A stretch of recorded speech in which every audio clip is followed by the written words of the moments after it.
About back. And now we are back. Great. Okay, welcome back. The next item on the non-consent agenda for this evening is the first reading of the 2020-2021 budget. Dr. Staven. Yes, and Barbara Posthumus, our Associate Superintendent for Business and Support Services, and with her is Chris Brennigan, our Director of Business Services, and they're going to tag team tonight for the first reading of the 2020-21 budget. So Barbara, I will turn it over to you. Great, thank you very much. So I'm going to go ahead and share my screen and we'll get the PowerPoint up.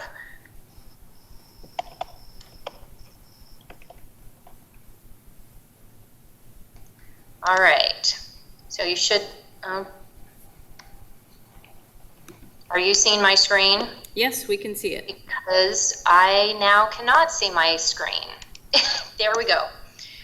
All right, so I am pleased to present the budget, the 2021 proposed budget this year. We have, this is the second year of a biennial budget adopted by the legislature, and this budget provided very small changes to special ed funding, professional learning time, IPD and COLA.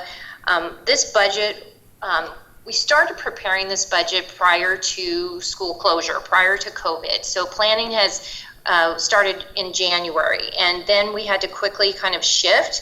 And once the school closure happened, we had to shift. And so you'll see later on during the presentation, a lot of our focus in this budget is really about getting back to school and what we need to do for fall planning. So we did get input on this budget. We solicit input from our departments, and we have a process for prioritizing requests. And we shared information with the board at the June 8th study session.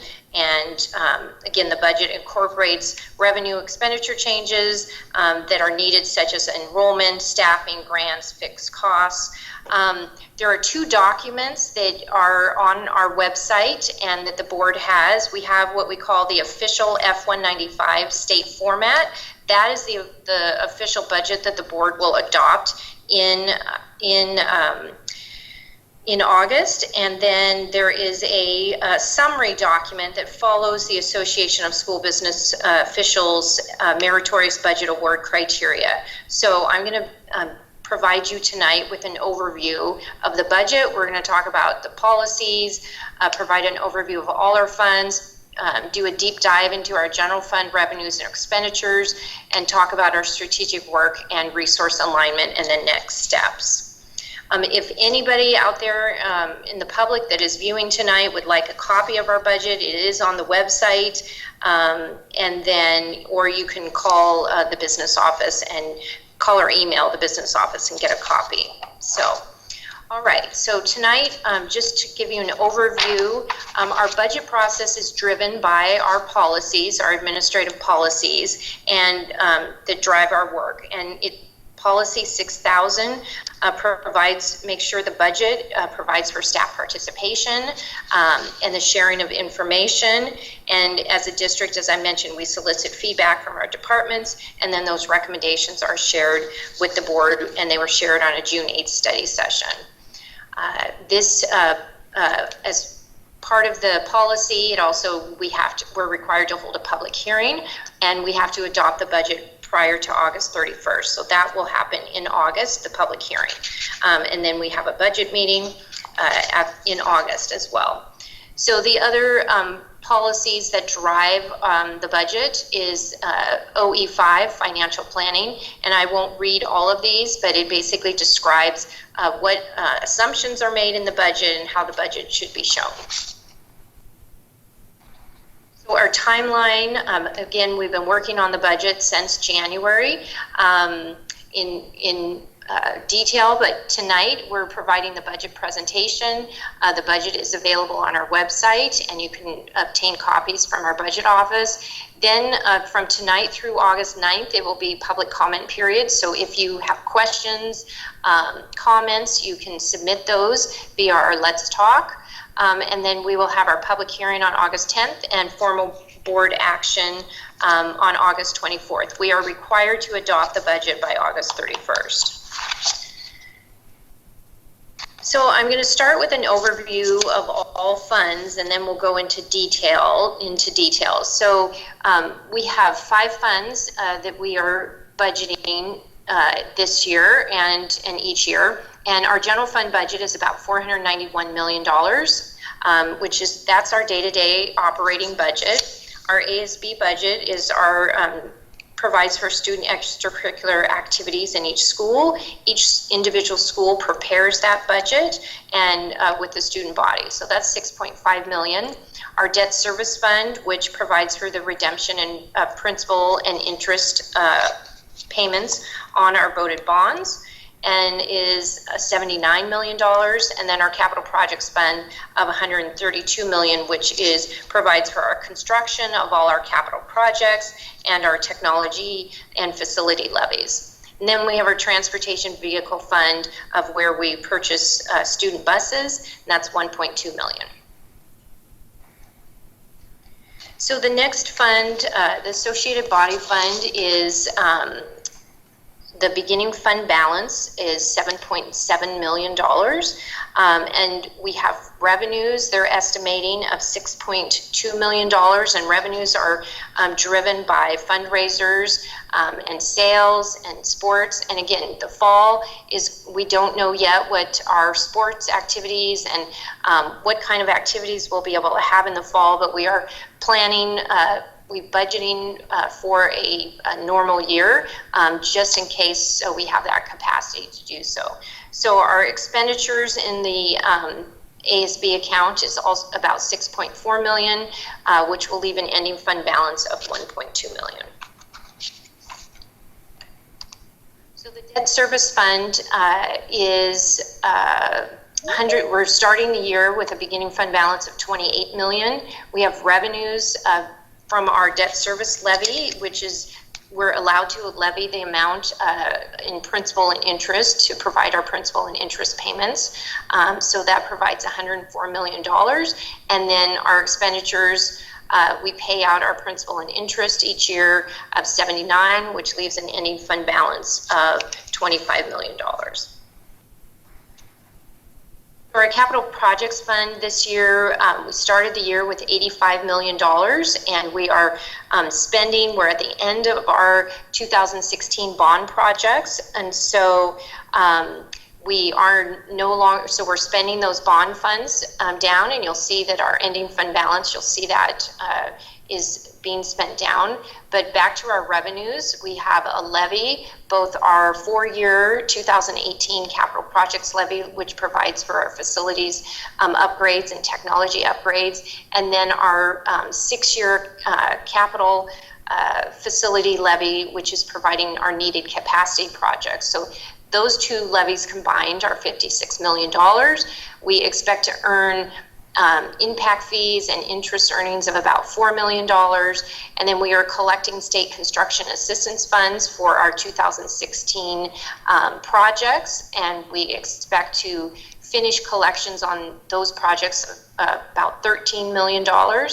And then we have $18 million, and we have a purchase and sale agreement for our Rose Hill property that could not be used for a school site. And so we expect to receive those funds next summer. So overall, we have $92 million in revenues, and then we're required per accounting, state accounting requirements, we're required to transfer $8 million out to the general fund. That's where we provide for our technology trainings and applications. And so we spend that money in the general fund. It's tech levy dollars, and those monies get transferred to the general fund. We also are transferring funds to the debt service fund. We have, this year we sold what's called LGO bonds, non-voted debt. We're paying that was part of our 2019 capital levy. We're front funding those projects, and so we're paying the principal and interest out of the capital projects fund as we collect those levy dollars, but we have to pay that out of debt service. So we're required to transfer the revenues out of capital projects into debt service fund, and that's what that $14 million is for. And so we plan on spending $132 million, and on the next slide, I'll show you the projects that we're spending those on. So as I mentioned, a $22 million ending fund balance. So our major capital projects for 2021 is we're finishing up 2 of our 2016 bond projects. We're completing Juanita High School. We're very excited about that. Phase 2 is opening this fall. And then Old Redmond Schoolhouse, our preschool, for our preschool, will be open this fall as well. And those are the last 2 projects of our 2016 bond. And then we have our 2019 6-year levy projects for capacity, and we are finishing up the Lake Washington High School addition. The classrooms are opening this fall, and and then 1 year later, we will open the core space of the gym, and that gym addition is opening next fall. So, and then we are starting construction on the elementary additions at Franklin, Rosehill, and Twain. They will open in fall of 2021, and Carson addition will open in fall of 22. And then we are also beginning the work on our high school entry modifications, and then our elementary security cameras are being installed this summer as well. And then lastly, our 2018 4-year levy projects. We have a variety of projects such as roofing, under building systems and improvements, that's roofing projects, code compliance, health and safety, school and program improvement projects, and athletic and playfield upgrades, and then our technology equipment, obviously laptops and student netbooks and software and system and training. So all of that work, it's a lot of work that we are doing every summer and during the year for our capital program. The next fund is our transportation vehicle fund. This is a fund that the majority of the revenue is provided from a levy that we ran in 2001. So we've been using that levy for 19 years and using that very efficiently. And then we also have state depreciation money, and that's that $669,000 in revenue is the state depreciation fund. So of those resources, we're planning on spending a little less than 1.1 million. We have some contingency built in. We're planning on purchasing about 6 buses this year to replace 8 buses that are aging out of our fleet. So now I will focus on the general fund and go over the changes in our general fund budget. So as I mentioned, what the legislature does each year kind of informs our budget work. And this year, it was the second year of a biennium, so we didn't see a lot of changes from the legislature. We had an annual inflationary adjustment, or a COLA. That was a 1.6% COLA, cost of living increase.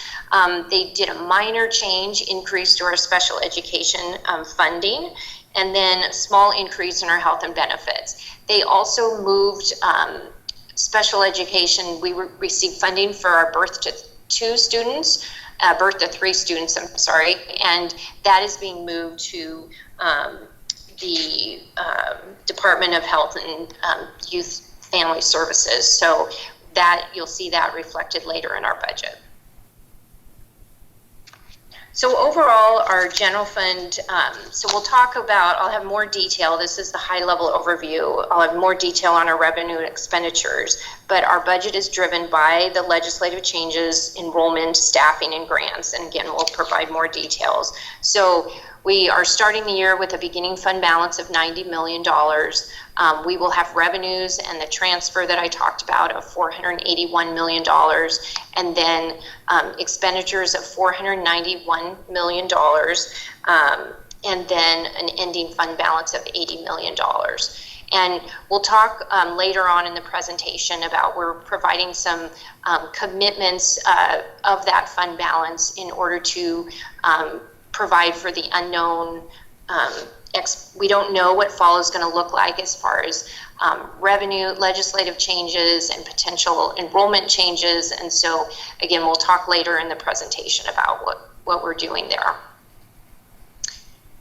So this slide, there's a lot of numbers on this slide, and so I'll walk you through each of these changes. We shared a summary of this slide with the board at the study session, and you requested that we add the actual enrollment information. We shared budget to budget, and so we've also added the actual enrollment information. So the second column is last year's budget, 1920 budget. We have it broken out by elementary, middle, and high school, and then our Skills Center program and our ALE program, which is at Emerson K-12. And so our total enrollment in the budget last year was a little over 30,000 students. Our actual enrollment was 30,637 students. So this year we saw an increase over budget of about 576 students. And you can see the majority of that, 440 was in our elementary schools, a little more, 152 in our middle school, and a slight increase at our senior high school. So for the 2021 school year, we are budgeting 30,850 for students. We are really just keeping elementary right now level to where we are. So there's no significant changes in elementary over this year. Middle school, because we have a bubble coming through, middle school, we're growing by 115 students, and then at high school, we're growing by 95 students. So we have overall, just in our K-12, 175 more students than we did this year, and our Skills Center slightly more, 42 students, no change in our ELA program. So we're budgeting conservatively 217 students more than we had this year. But when you compare the last year's budget to this year's budget, it's a change of 793 students. So, and we also, this chart represents annual FTE, and so that's what we're funded on, and this isn't head count. So we actually have more bodies in this, but this is our average annual FTE. And then we also provide an additional 500 students in the budget as a contingency amount. So should our enrollment come in higher than we expected, we have both the revenues and the capacity and expenditures to provide the staff for those students. So we also make sure we conservatively budget our enrollment. Our budget is based on our registrations, and as of today, our registrations are tracking with the number of students that we're budgeting. So we are excited to see our students in the fall. Okay, the next slide, and I did not provide the additional detail on this slide because it was a lot of numbers and there hasn't been a lot of changes between budget to actual. So this just shows our CTE programs. We are budgeting the same amount of FTE that we had in last year's budget. In special education, as you can see, birth to 2, we had 260 students, and because that's being transferred to the Department of Youth and Family, that is no longer being budgeted. And then our special ed enrollment is up slightly, about 80 students in our K-21 program. English language learners, the numbers there are budgeted to stay the same, and same as our running start. So the next few slides, I'm going to go over key changes in our revenues, and we'll first go over our state legislative changes and how those impact us. And the main driver of our increase of $6.9 million is really the IPD and our pension and benefits. So that's the state changes for those. The state also provides a small inflationary increase for our material, supplies, and operating costs. So that's about $800,000. And then special ed formula changed, $200,000, and then we're losing revenue because of the special ed infant and toddler transfer, but we're also losing, we don't have to spend those funds as well. So a total legislative change impact to the budget of $5 million. Our enrollment impacts, so as our enrollment, that 700 students that we talked about, that's a $7.8 million impact. Our levy increases based on our voter approved amount. The levy, so it's an inflationary adjustment. It's still less than the amount authorized by the legislature that we could collect. So, and then our categorical programs are increasing slightly, our Running Start funds, transportation, English language learners, and our lab program. So total local impact of $12 million. The next slide is our federal grants. Small changes in Title I. We actually received a large increase last year, and then that increase is really being reduced this year, about $1 million. So we're using carryover to smooth out the reductions, and we'll have to make additional reductions next year. We also had a small decrease in our federal special ed funds. And then our other self-supporting programs are grants such as extended day, nutrition services, our accelerated program testing fees. All of those are increasing slightly by about $800,000. There is a note here at our board study session. We said we were waiting for authorization from OSPI for the $1.6 million. Just at the beginning of this week, they provided, or maybe it was the end of this is Monday, so I don't know what day it is. So it was last week that they did provide authorization they're authorizing 80% of this 1.6 million. So we have been told we have $1.2 million of this money, but there is the concern that the legislature may come back in session and say, well, if we're giving you this new federal money, maybe we can reduce your basic ed money.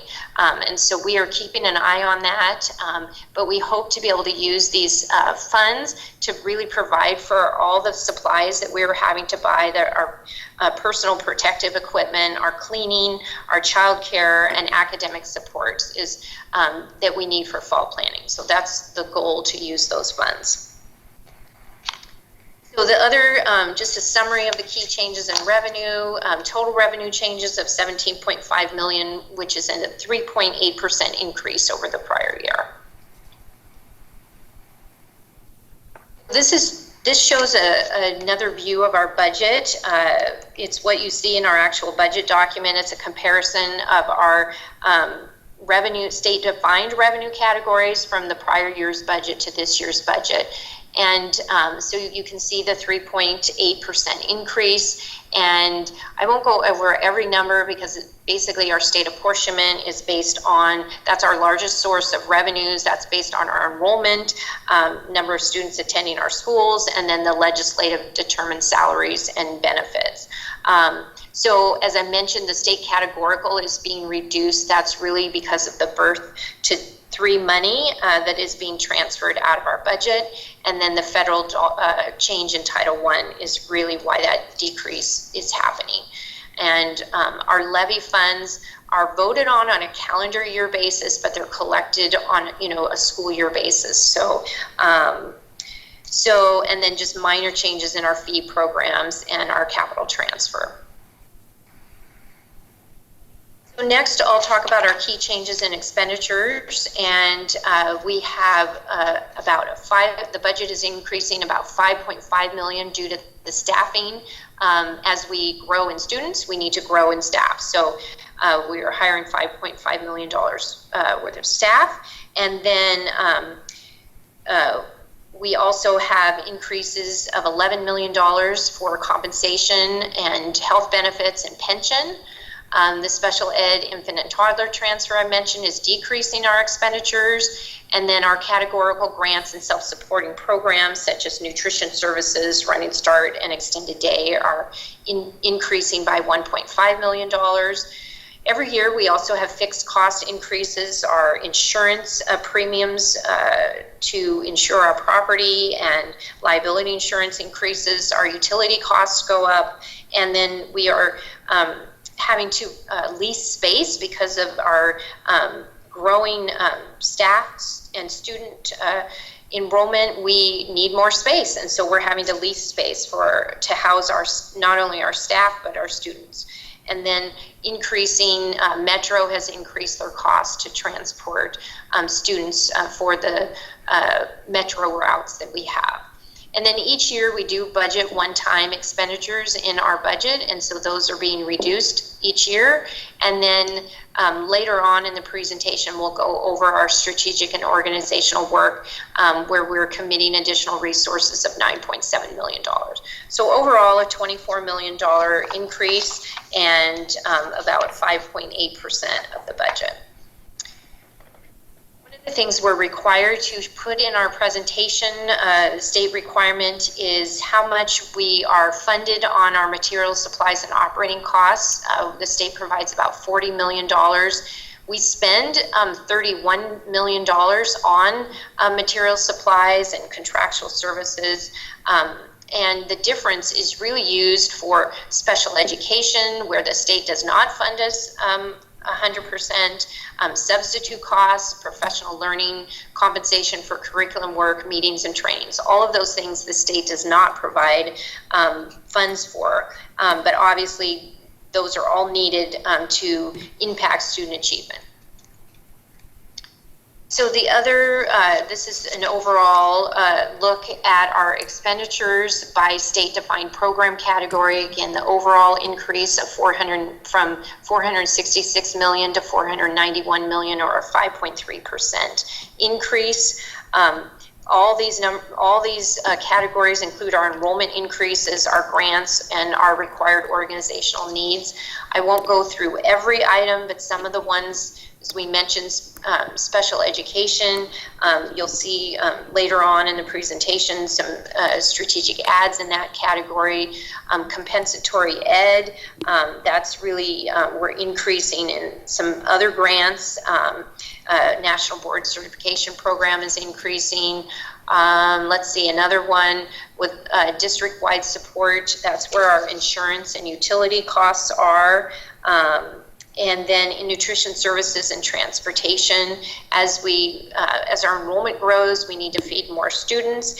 And then we also had a required transfer. Our crossing guards actually had to be moved out of regular education to transportation. So that's just a accounting change, but that's why it shows an increase in that category.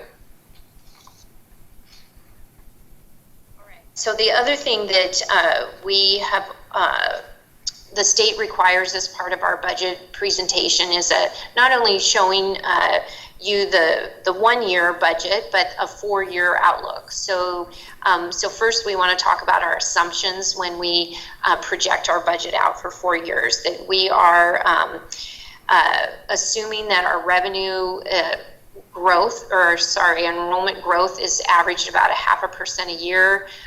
We don't have significant changes in state funding, and then our levy is maintained based on the voter approved amounts. We align our staffing with our enrollment. We are going to continue to need ongoing fixed costs and local needs as we continue to grow. We have always been looked beyond a 1 year view and done our enrollment and financial projections with the long-term view in mind. So we helps makes decisions in the short term with the long-term view in mind. So we don't want to commit future dollars that are not available. So one of the things I'll show you, this document is, this shows, and we went back to we include the 2018-19 actual information.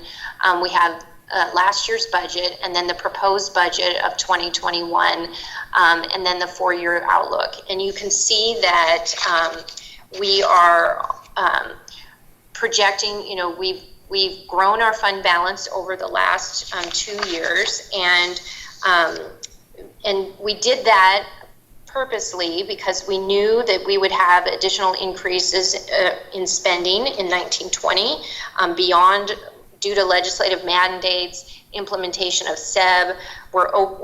We've been opening new schools the last couple years, including this fall. We're opening Old Redmond Schoolhouse. And then in the last couple years, we were losing, our levy funds went down. And as we grow, we need to provide additional support. So we're intentionally using fund balance going forward to help offset the difference between the revenues and expenditures. And you can see that, we're spending $491 million, spending down, and we're bringing in revenues of $481 million and spending that down. And so one of the things we're also doing this year that we talked to the board about in a study session is reserving funds for an economic shortfall, a potential upcoming economic shortfall. We don't know right now what the economic conditions are going to bring this fall due to COVID. And so our enrollment and legislative impacts are really unknown. So we believe that reserving dollars is appropriate to help mitigate any revenue shortfall or other impacts. And we'll bring that recommendation to the board in August. And so the other thing I just want to show you is our long-term plan really brings our fund balance back in line with where it was in the 18-19 school year.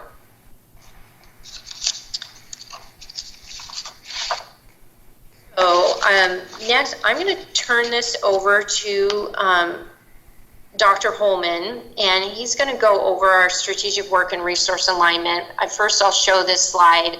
Our district has been given the Meritorious Budget Award for the last 2 years. I think that should have been 3, but I will double check that. Sorry.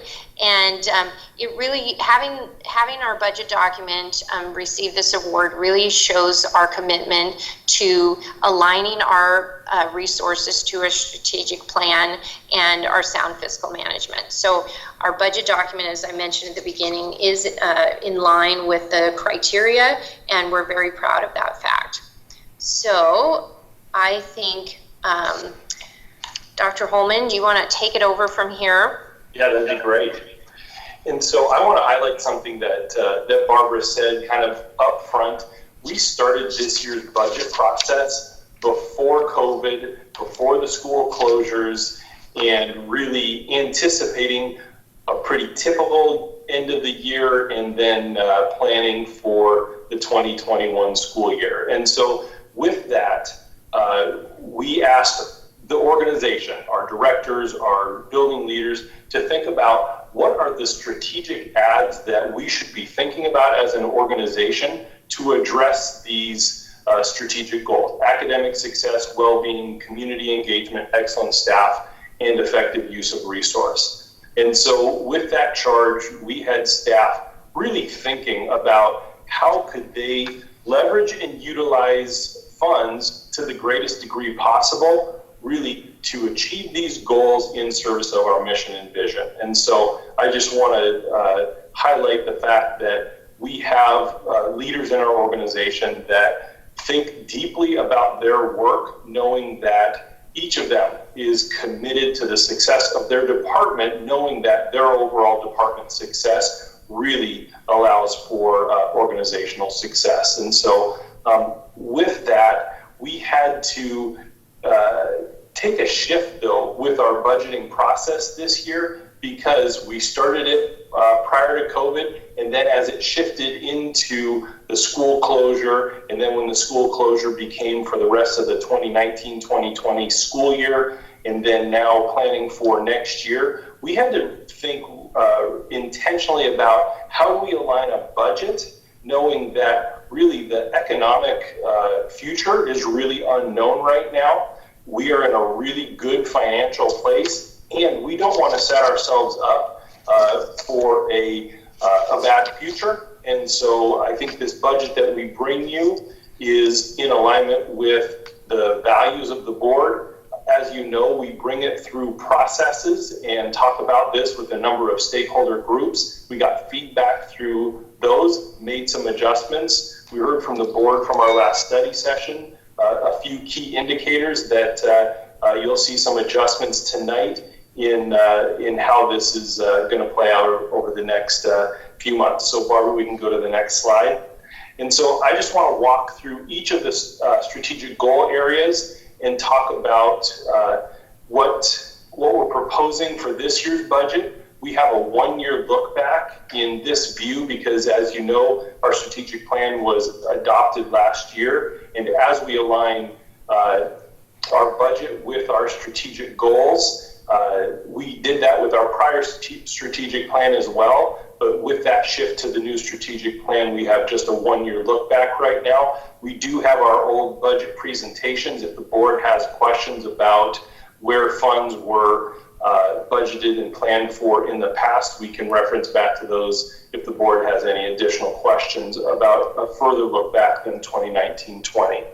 And so in academic success, you can see that last year we had expenditures in both the ongoing and the one-time. Ongoing being something that's put in the budget and is planned for year over year. One-time is money that's put in the budget and it's planned to be spent just one time, and then that doesn't show up in the budget moving forward. And so, as the board knows, we made the decision to add full-time associate principals to all of our elementary schools, which was a $1.7 million budget add this year. And then down to the special education line item there, you can see there's in the one-time column a $4 million budget item, and that really is a reserve fund to address academic and behavioral supports and instruction over the next 2 years. We know that our students with disabilities, as they transition back to school, that they could have additional needs, behavioral needs, academic needs, and we want to make sure that Dr. Hitch and her team in the Special Services Department have the resources available to be able to address those needs when kids come back. We've also set monies aside for really the unknown as we move into the next school year, because we know that there's a need for training. There's going to be a need for probably additional supports and staffing, all related to reopening school in the fall. And so we have funds set aside for that, $1.3 million, and that's really over a 2-year period to be used during that time. And then we know as our increased need for technology continues to increase, that our support for our technology devices, help desk supports and whatnot increase as well, and so we budgeted monies for that as well.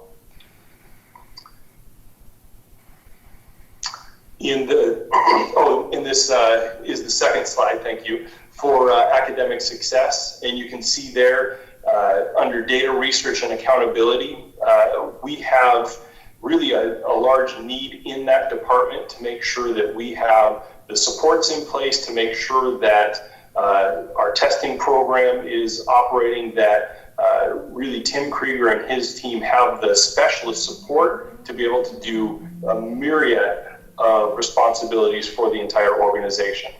We also have in here funding for high school deans of students, just as when we think about supports that our high school students are going to need, when we think of the grading system and the incompletes that are being given to students right now, and knowing we're going to want those students to remedy those incompletes as they are working towards graduation, our high school deans will help support many efforts, including those efforts as well.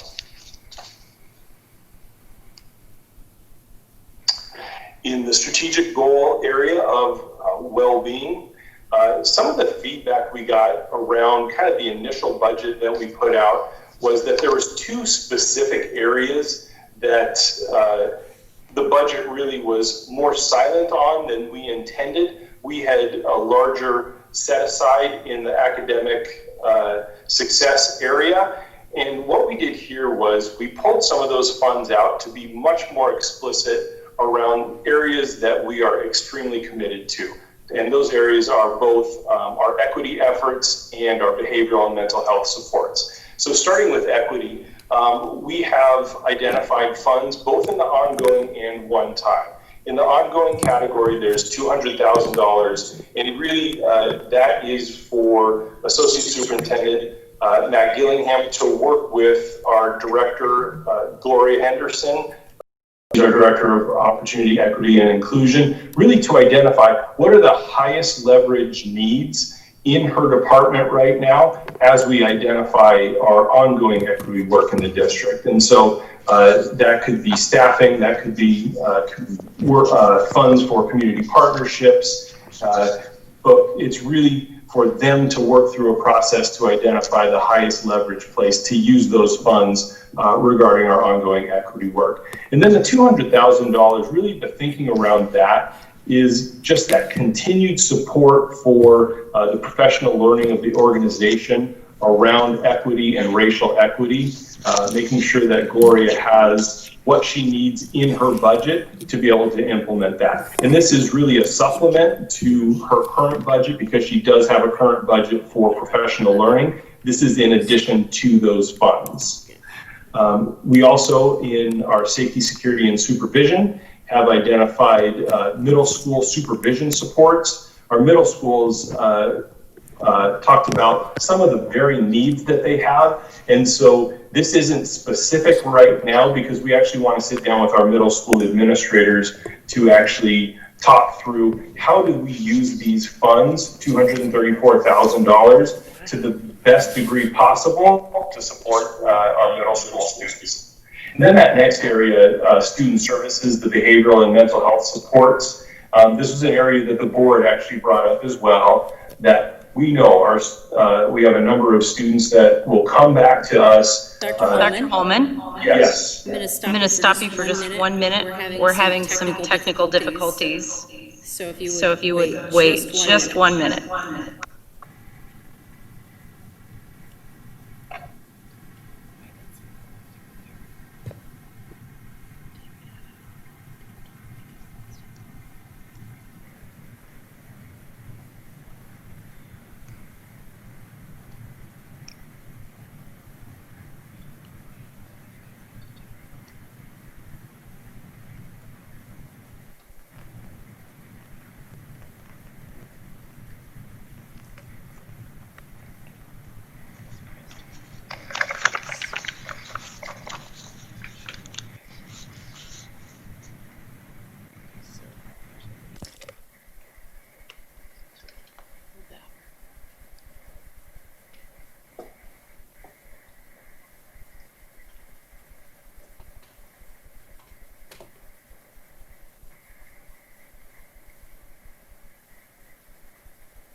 Up there, but it's not coming through.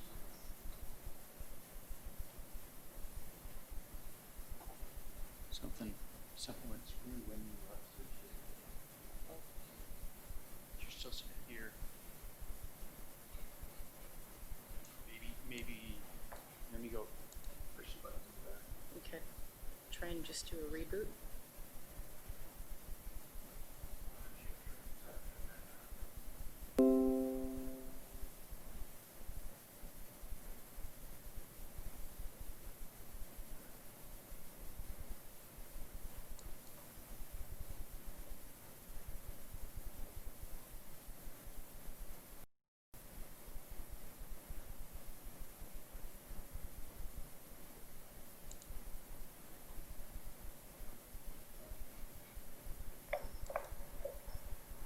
Can anyone tell if is it the video that's down for this web streaming?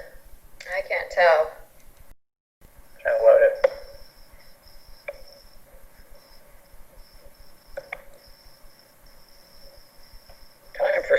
identification. Yep.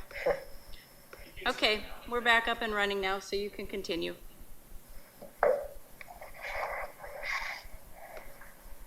Okay, thank you.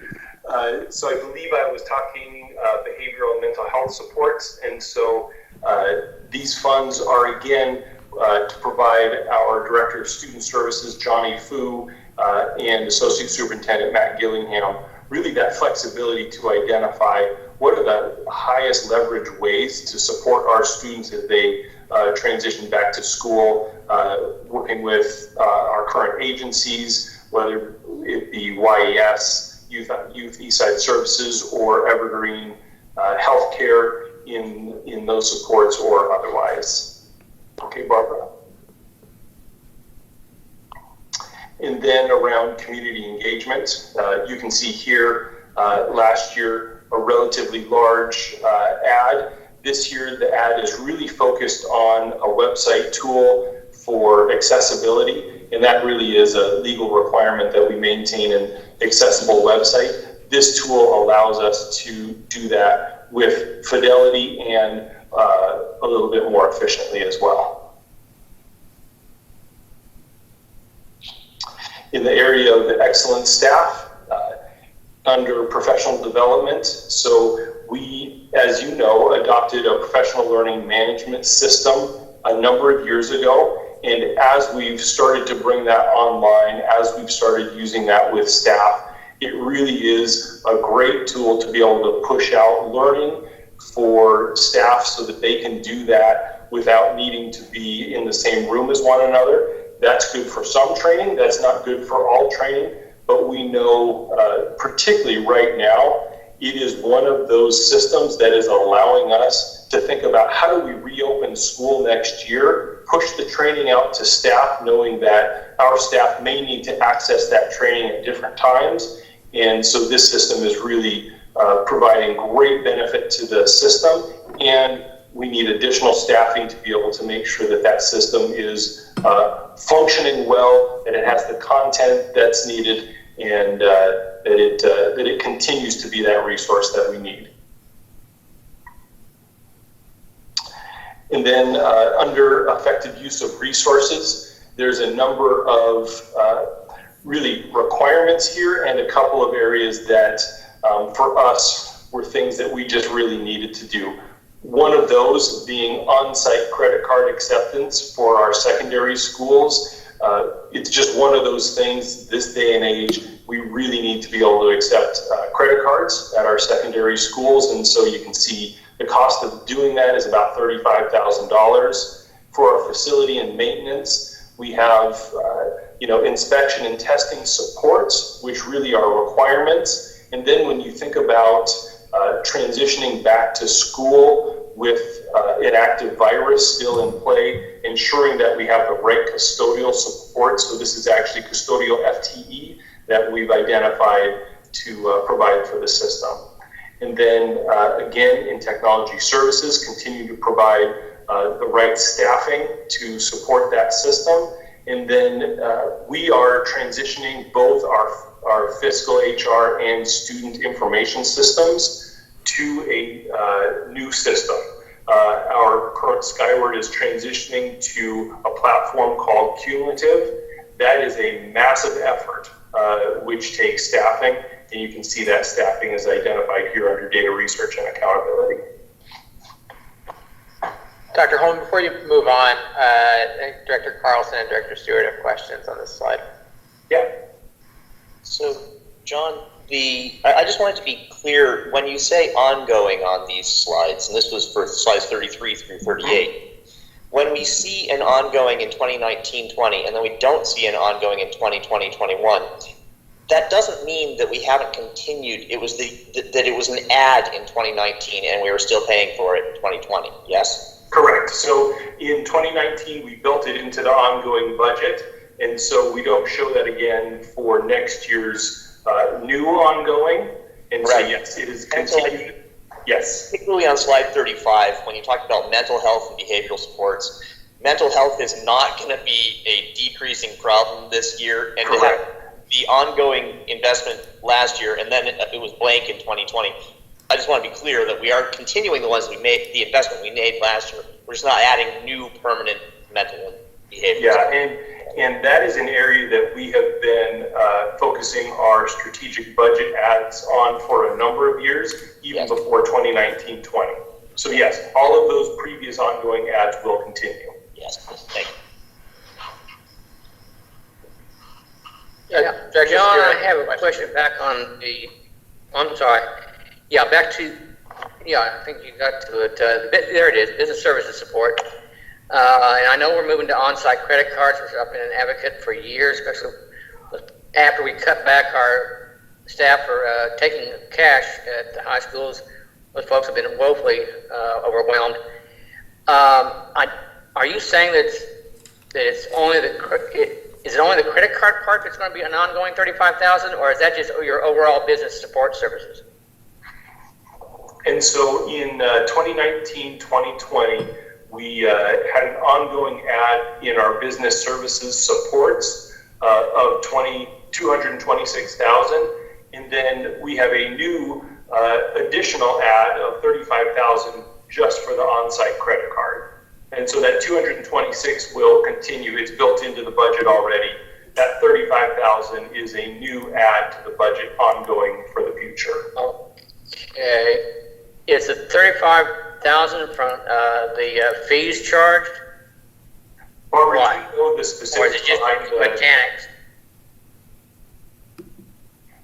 Well, the only reason I ask is because every other organization I've ever seen always rolls into the price, price of a credit card fee, and then they give a discount for cash. So it seems to me like we could do the same. But if this is just for the technical equipment, that's one thing. But if it's for the fees, I don't see that being a necessity. See what I mean? Sorry, I unshared my screen because I was having some problems getting to my controls. So let me just share my screen again. My Teams is not allowing me to get to my controls and the PowerPoint at the same time. So here we go. Back to the presentation.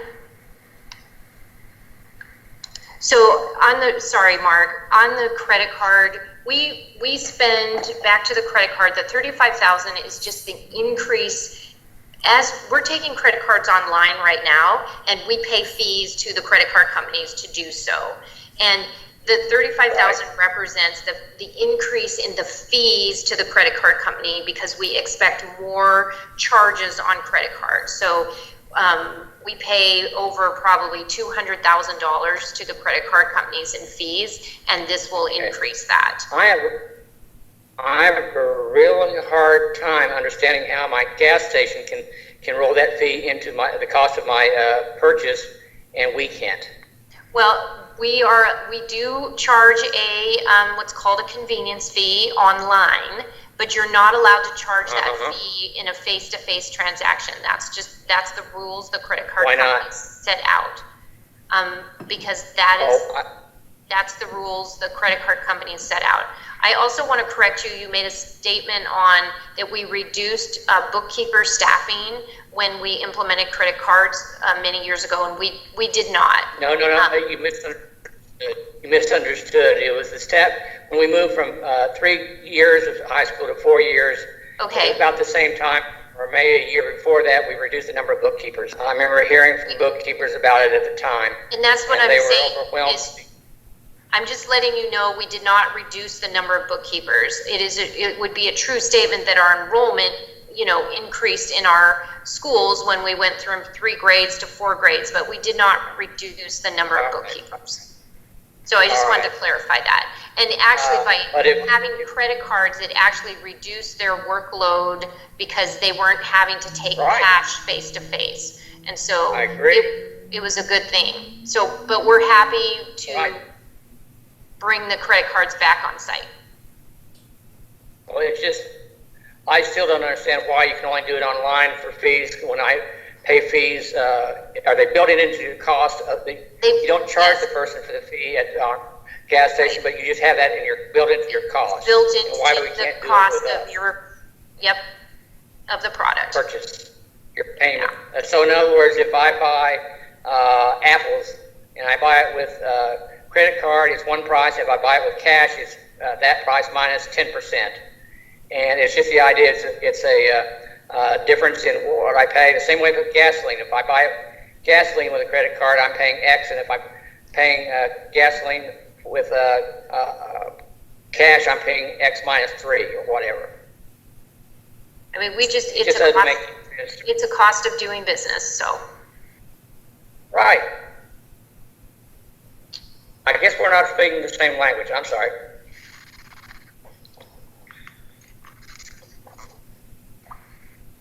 I'm happy to follow up with you separately, Mark.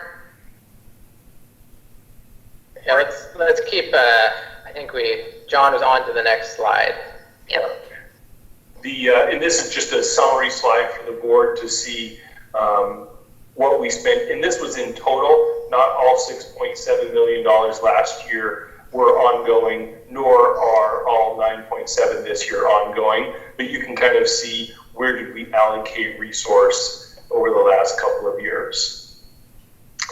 And so with that, that's the conclusion of our strategic slides, I believe. Is that correct, Barbara? Yes, and I'm just going to, that's the conclusion of our strategic slides, and I want to get Chris's voice in the room, and he's going to just let everybody know what our next steps are. Chris and his team have been working very hard to put this budget together. It's been challenging to do a budget remotely, because usually there's a lot of meetings, face-to-face meetings and teamwork, and looking at a lot of data together. So Chris and his team have done a great job getting this done by this evening. So they've done a lot of work. So Chris, why don't you just talk about next steps?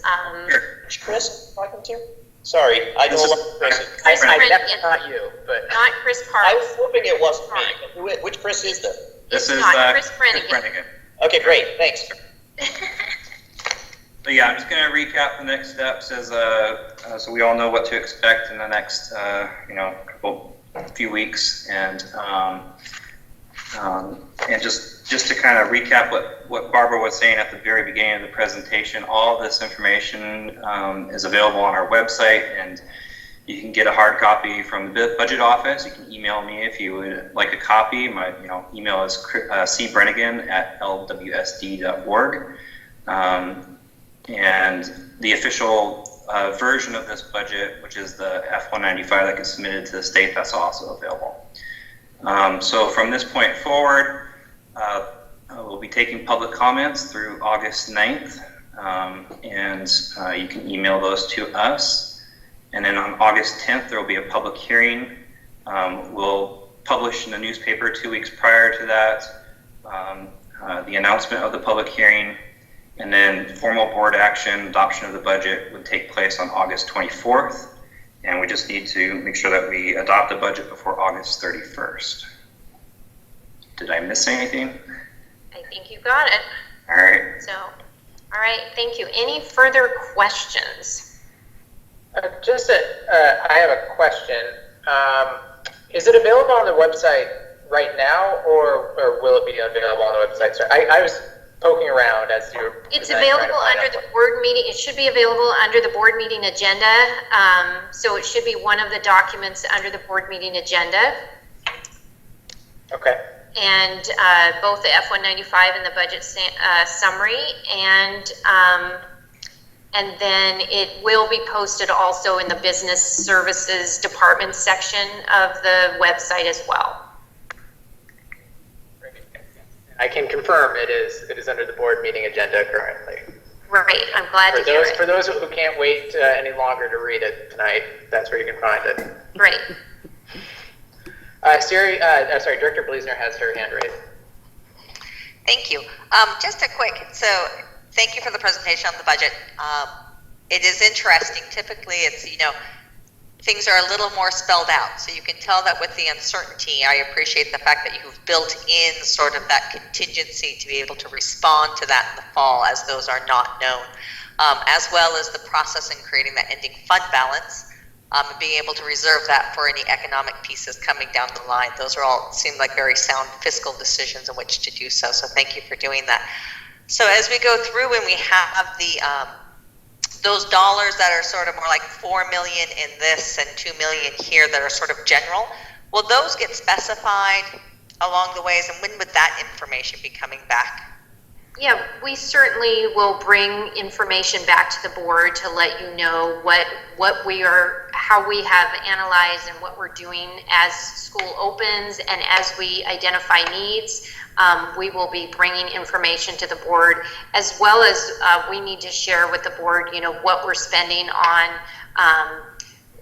our personal protective equipment, the supplies that we need to get school back in session. So we will continue to update the board on those costs.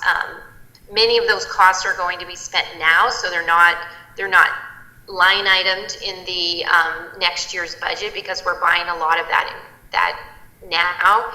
But we'll be able, as I mentioned earlier, able to also use that federal CARES ESSER funding to pay for those purchases as well. Great, thank you, that was helpful. The other question I have is, we spoke much about excuse me, the strategic additions that took place, and it doesn't need to be this evening, but at some point I'd be intrigued to know what strategic subtractions did we potentially make? So as you analyze those programs and things, what things do we get rid of if we find that that's not a necessary place to be?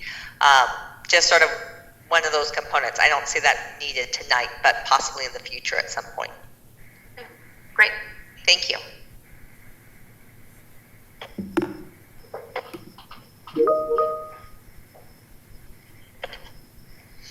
Okay, any other questions from board members? Nope. Okay, great. Thank you. So as noted, a copy of the summary budget is available from the business office, or can be found on the district's website. Currently, you can find it under board meetings and our agenda for today's meeting. It will also be posted on the business services webpage on our website. Feedback can be provided via the website or by email. And a public hearing for the 2020-2021 budget is scheduled to be held at the August 10th board meeting. And the board is scheduled to take action on the budget at the August 24th board meeting.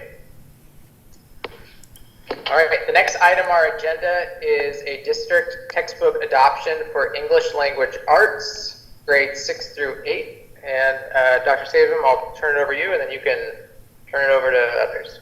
Yep, this is information that you've had previously, just as by way of kind of introduction. So now we're at the point where it's being brought to the board for actual adoption. So Mike Van Orden and Dr. Jen Rose, and I believe they also have some of our distinguished teacher guests with us, will give you that overview. Yes, just briefly, a few comments before we turn it over to Dr. Rose. As you know, we presented earlier this year in a study session more information on the specifics of our adoption process and where we were at the time. So tonight is a brief overview of our recommendations, the process, and rationale. Before I turn it over to Dr. Rose, I did want to thank her and her team, as well as the teacher members who are on our committee. As you know, they've been doing their normal day-to-day work during a pandemic, which is infinitely more challenging. They also have been, many of them, involved in the planning efforts for next year, and on top of that, have been able to have a viable adoption process that's allowing us to make a recommendation that's in the best interest of kids, not only in normal circumstances, but in this very different scenario we're going in. So I wanted to just express a real sincere appreciation and thank you to the team for their efforts. And so now I'm going to turn it over to Dr. Rose, who's going to talk more specifically about the process and the recommendation moving forward. Great, thank you, Mike. We are really excited. We have 3 teachers and also Alice Humphreys, our secondary literacy specialist, with us tonight. And we just want to walk you through a process that we're really excited about. Our recommendation tonight is to adopt Amplify ELA for our middle school ELA curriculum. So our process tonight, and Alice will go to the next slide. I'm trying and it doesn't want to go. Okay. So we'll see. Okay, I may have to stop sharing and come back. Okay. So we presented to you about a month and a half ago with the study session when we were just in the midst of talking about piloting enclosure. And our team was able to do a really, it was actually a great experience because we were able to pilot during closure, which has really helped us be ready for the next stages we're thinking about the fall. So tonight we just want to do a brief review of our ELA adoption process, talk a little bit about how we thought about equity and access with the curriculum, how we gathered stakeholder input, our next steps, and then be able to answer any of your questions. We aligned our work always with the district mission and vision, and we really focused in on fulfilling that mission through English language arts instruction that's rigorous and relevant, innovative and individualized, and equitable and exceptional. One of the things that was really important to us was thinking about in the 21st century what 21st century skills are, and that an ELA curriculum should be able to address, support, supplement multiple curriculum because the skills are critical thinking skills, and we're really excited to bring that into the adoption process. The overall adoption process was our typical one. We spent the first year diving deeply into research, looking at effective practices, really learning a lot about equity. In our second year, we took rubrics that we started the first year, we finalized those rubrics, piloted materials, and then are tonight making a recommendation to the board for adoption of Amplify. For year 3, we'll go into implementation with fidelity in a variable environment. One of the things that was really important to us throughout this 2-year process was to really center our work on students and equity. Our adoption committee engaged in significant training around equity and to calibrate our thinking and to deepen our understanding around equity. We revised all of our typical rubrics to include indicators and language that really focused on equity as well.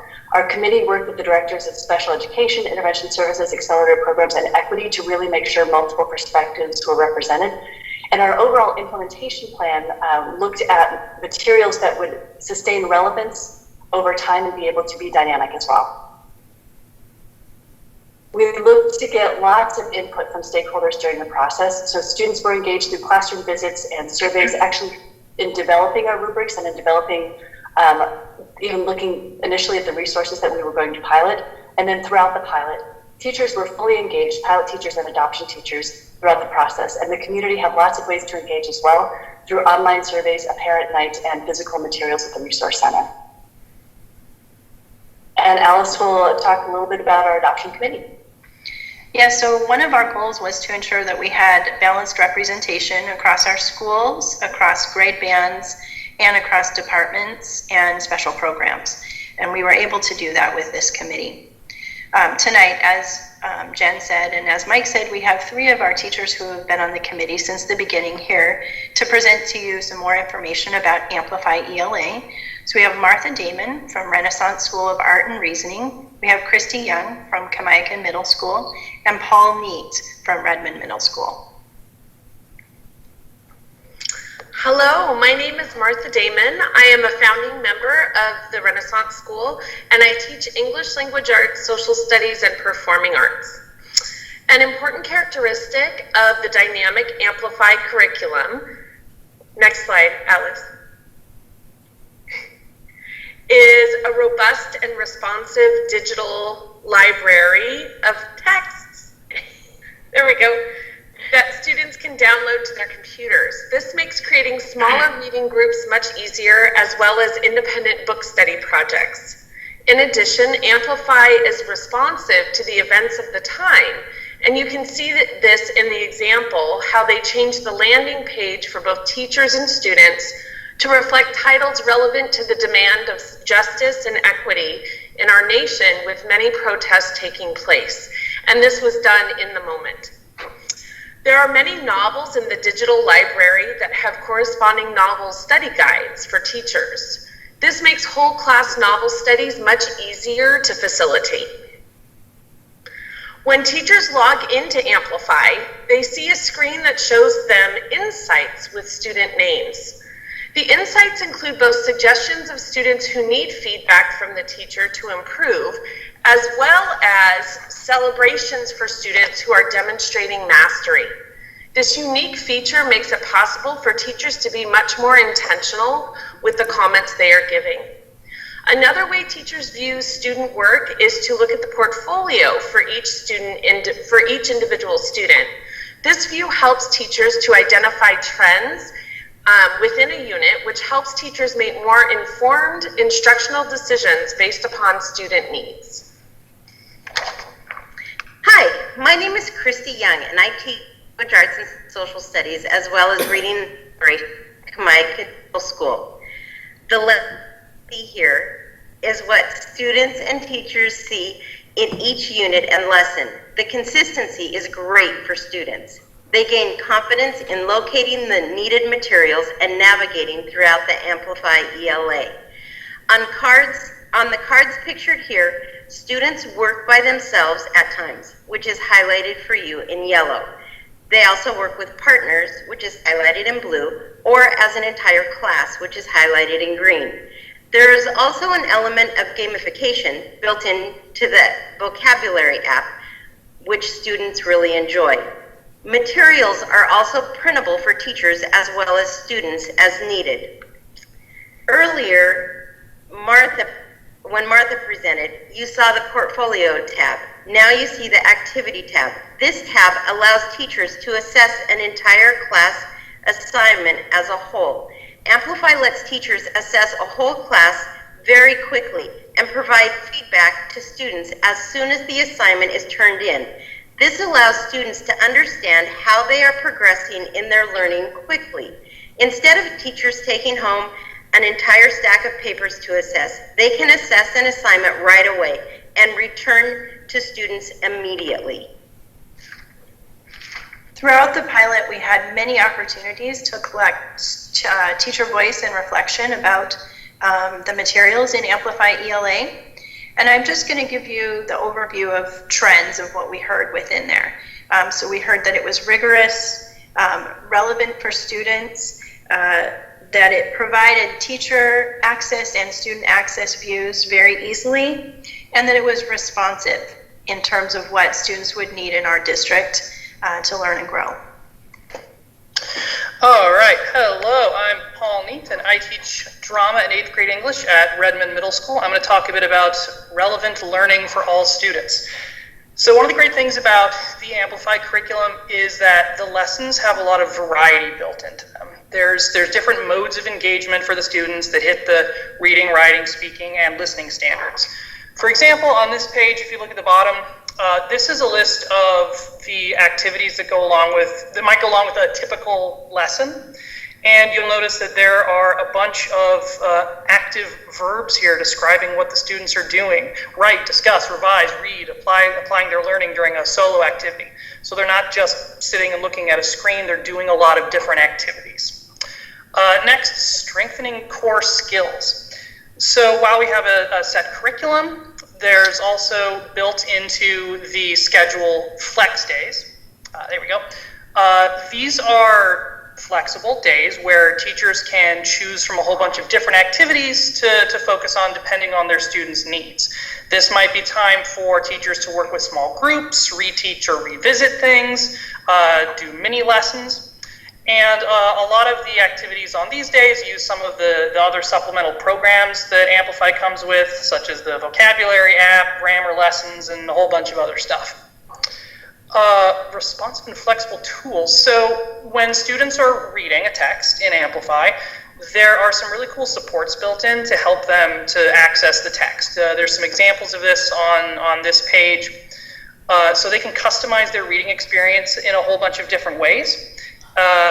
They can choose to have a text read aloud to them by clicking an option. And you'll see these little blue highlighted words. Those are words where they can click and they get a definition. So there are a whole bunch of different supports built in to help students access complex texts. Lastly, differentiation. So teachers are able to sort students into different categories to provide different levels of support or challenge. And once the students are sorted, all of these supports are automatically given to each student depending on their level for each lesson. So things like sentence stems, adjusted questions, challenge options. And one really important point about this is that teachers can move students from one level to another. So as we keep pushing our kids and as they're improving their skills or maybe running into challenges, we can adjust to fit their needs. Finally, there's some student comments. Some of the big words and phrases that came up a lot from student feedback. User-friendly, they appreciated the variety in activities and variety of texts, and they found the curriculum to be engaging and fun. So our next steps, if these materials are approved tonight, are to provide professional learning for the initial implementation this fall. That would be for all middle school teachers. We would begin the work on provisioning the teacher and student licenses, and the committee has already begun work on what implementation might look like in a flexible environment, and beginning to develop those alignment guides for the system. So we wanted to end our presentation with saying thank you to a number of people. The adoption committee worked really hard for 2 years to get to this point, and we had a great time and they did a phenomenal job. We also had many departments who pitched in to help make this be a holistic and really reflective experience with multiple perspectives, which was wonderful. And we had teams of teachers that were piloting during remote learning and their students who really engaged and gave us lots of great feedback on it. And we also want to thank you for your time and your support. And that's our presentation, and we're happy to answer any questions you may have. It looks like we have at least two questions so far. First, Director Sage, then Director Carlson. You guys are the best ever. Thank you. Out of curiosity, when you adopt a new ELA curriculum, how long does it usually take for you to determine if this is an improvement over the last one, or how do you measure that? So our last adoption that's a great question. Our last adoption was in 2006. One of the key differences for this curriculum is that it's digital, and we're actually able to use the curriculum itself to assess students and to assess progress. So that's going to be one of the things that we'll be able to do, is use the curriculum itself and the tools in there to be able to track progress in Common Core Aligned skills with the students. We'll also potentially someday be able to use SBA data. I think the teachers could probably comment already on the difference between old curriculum and new curriculum, if one of the teachers would like to comment on the experiences with your kids thus far. I can. I was actually involved in the past adoption as well. And the thing that's really exciting about this curriculum as opposed to the curriculum we had prior, the curriculum we had prior was kind of like, here's your box, go and do. And this curriculum is much more dynamic and not only supports students' access to really high quality reading material, both primary sources, secondary sources, and literature, but it also supports really good teaching. And that's what I think is one of the most exciting parts about it, is that it can take a teacher at any point in their career and help them get better at their job, which is a huge excitement for me. Fantastic. Thank you for the answers. And I might have to ask Christy if she will send me a sample so that I can read and see how I do. Sure.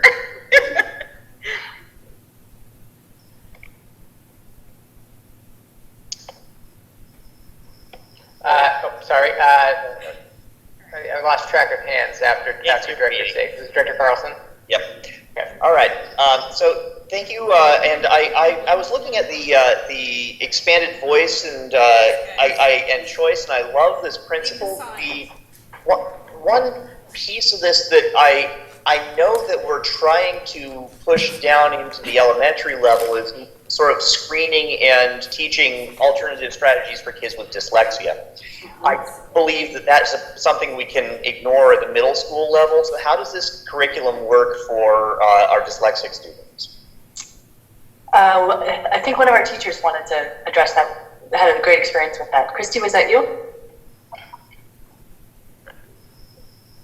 I don't know if I can say that I had that particular thing. With the reading acceleration, I deal with that with the Power Up and Language Live. I don't know if I specifically have this. What I would say about that particular thing is that the one thing that I love about this program is that this program really, if you noticed when Paul was talking about where it differentiates, this program really enables you to really support students, and if you're struggling, if students are struggling, then it really alerts you to the fact that they're struggling, and so you can kind of have the ability to push kids and put them in different groupings, and then if you don't catch them, then the program catches them.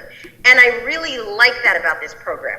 So I'm not sure if I have a perfect answer for that, but I think that the intervention team with Linda and we've looked at that and we're working on that with this.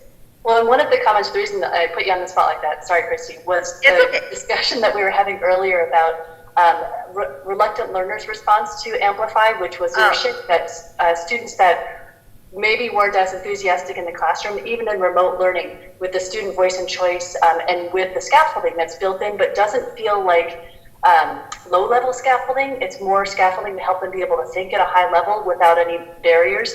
That, Christy, you were sharing that your students were really excited, engaging at really high levels even during remote learning. It was phenomenal. And they love, like the vocabulary app, it is so engaging to kids. I had a special ed student that was so disengaged in class, and when he was doing this, because we had just started this Amplify pilot before we left, and he was so engaged when he was home. He did like 400 levels at home on the vocab app. And I'm like, how did you do that? He's like, Ms. Young, I did it for like an hour and a half a day. I'm like, you only had to do it for 10 minutes. I know, Ms. Young, it was so great. I just loved it. It was so great. And I mean, it was phenomenal to see this kid so engaged. So it was amazing. Thanks. Any other questions from board members?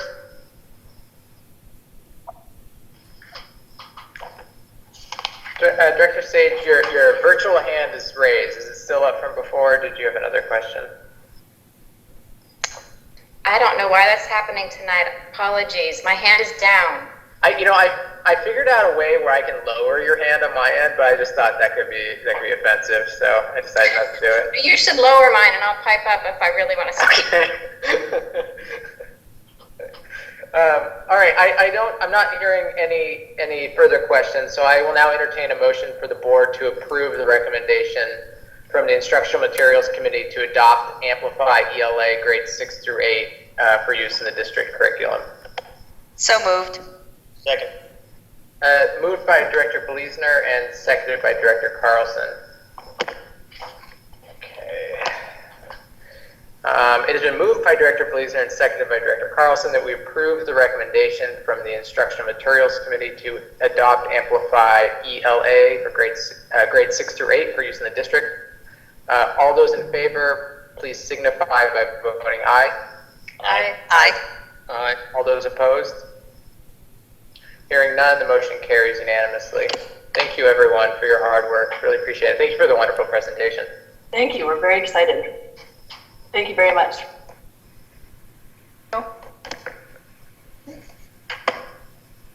Okay, we're on to our next item on the agenda tonight. The last item on the agenda tonight is the approval of results 3 for life skills and citizenship, the monitoring report. Dr. Stable. Yes, and you can see Matt Gillingham is all queued up there to go. This is the last of our results monitoring reports, and one of the things that you'll hear Matt talk about that we all, I believe, oops. Dr. Stable, you're, at least on my end, audio went away. Sorry, I'm using both my machine mic and the room mic.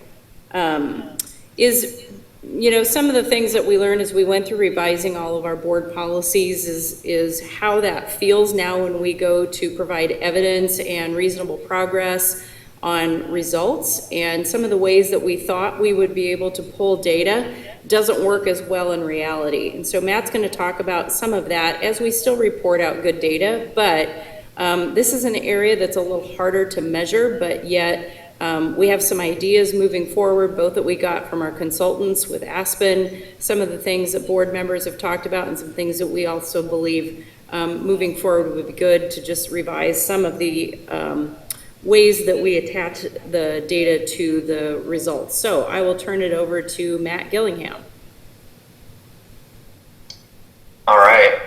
Hi, thank you, Dr. Stavum. So I'm going to pull up and share my screen here, and we will talk about R3 and the results. And as Dr. Stavum mentioned, this area, so R3 is our life skills and citizenship. And this is such an incredibly important aspect of what we do as educators, because it's so closely tied to our mission as a school district to prepare students to be productive, rewarding, responsible lives as contributing members of the community and the greater society. And yet it's an area that when we look at how are we measuring the extent to which we're supporting our students and helping our students develop these attributes is an area that is still kind of a developing area and a growth area in the field of education. And so I want to talk a little bit about some of the indicators that we picked to try to map this out as how we could demonstrate to the board that each and every one of our students is developing these attributes and that we're making reasonable progress towards that goal, and highlight some of the theories of action underneath those indicators, because I think as we're going to be looking forward, is we're going to want to make some changes in which how we're measuring this, so that we're really getting a better picture of how well we're doing as educators in serving and meeting the needs of each and every student. So here's the table that highlights how we were going to demonstrate to the board that we're making reasonable progress towards the targets for these indicators. And there's a couple of reasons why we initially took this approach. One is that a number of the attributes that the board has an interest in have a lot of similarities, and so you can see that we mapped out attributes relative to certain indicators, and so that these indicators might actually show, we might be able to see multiple attributes contained within them. Another reason why we took this approach is that trying to parse out for each of the 12 different attributes in a disaggregated fashion also becomes quite complicated, and the report that goes with the board is I believe 57 pages, and just trying to disaggregate just the data that's presented here.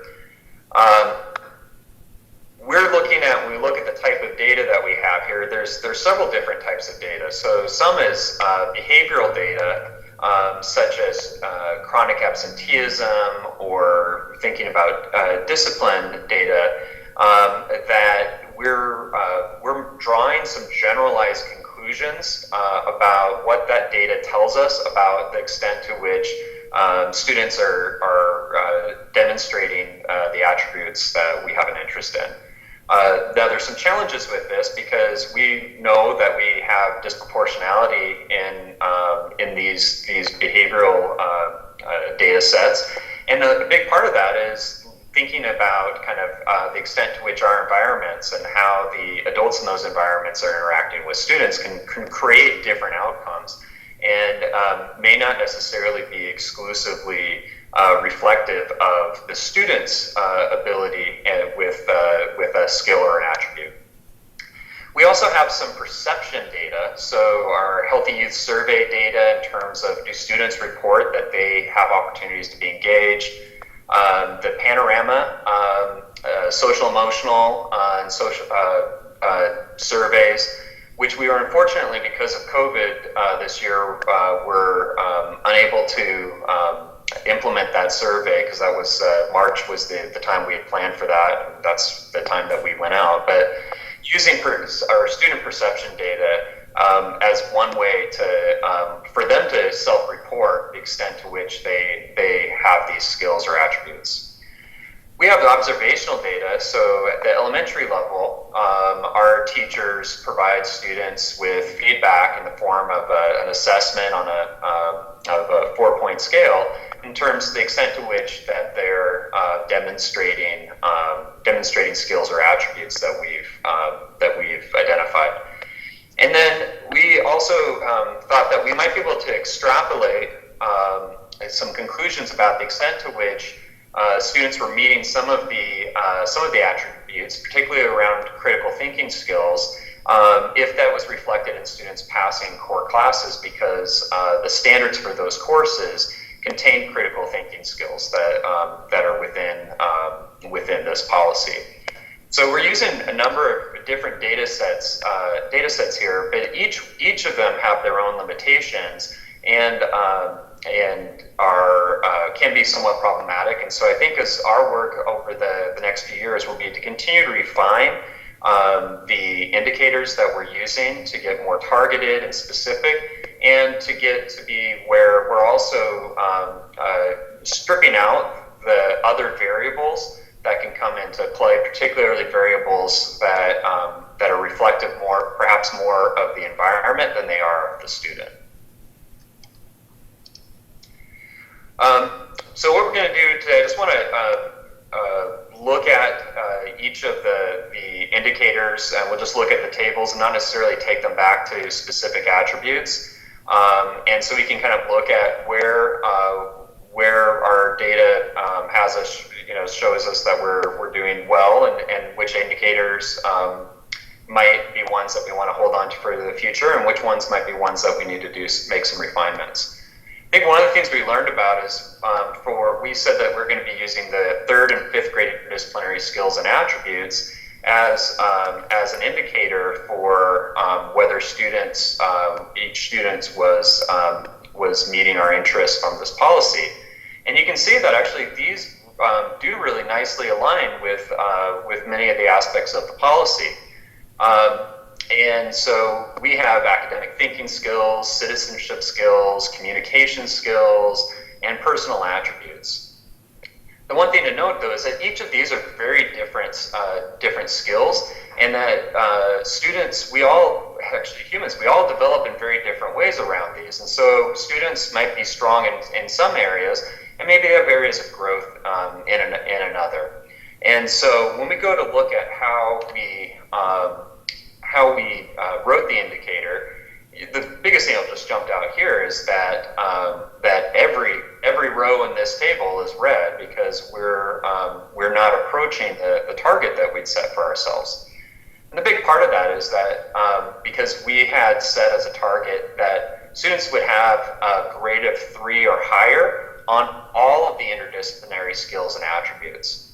So if we're going, I'm going to take us back, and if we're going and looking to see to what extent are we helping support our students, respecting others, well, we might be doing quite well with that, but the way in which we've written this wouldn't actually give us an insight into that, because a student that doesn't keep their desk tidy might have a 2 in that area, and therefore is going to be reflected as not counting towards progress in that area. So I think as we look at making changes for next year, one of them is going to be we're going to want to do a better job of disaggregating specific attributes and measuring them rather than having these kind of holistic catch-all data sets. So we'll have to have some conversations around the extent that we want to focus, because that also can be very quickly overwhelming. But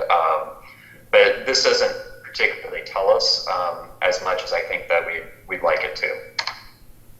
You can see the same for 5th grade as well. It's all. I did notice that we do have more students in 5th grade that are demonstrating grade 3 or higher in all categories from 3rd grade, but that still doesn't really give us the type of insight that we'd like to be able to chart our progress for our elementary students. For grades 8 and 10, we said, well, what are data sets that we have that would let us know if students are making progress?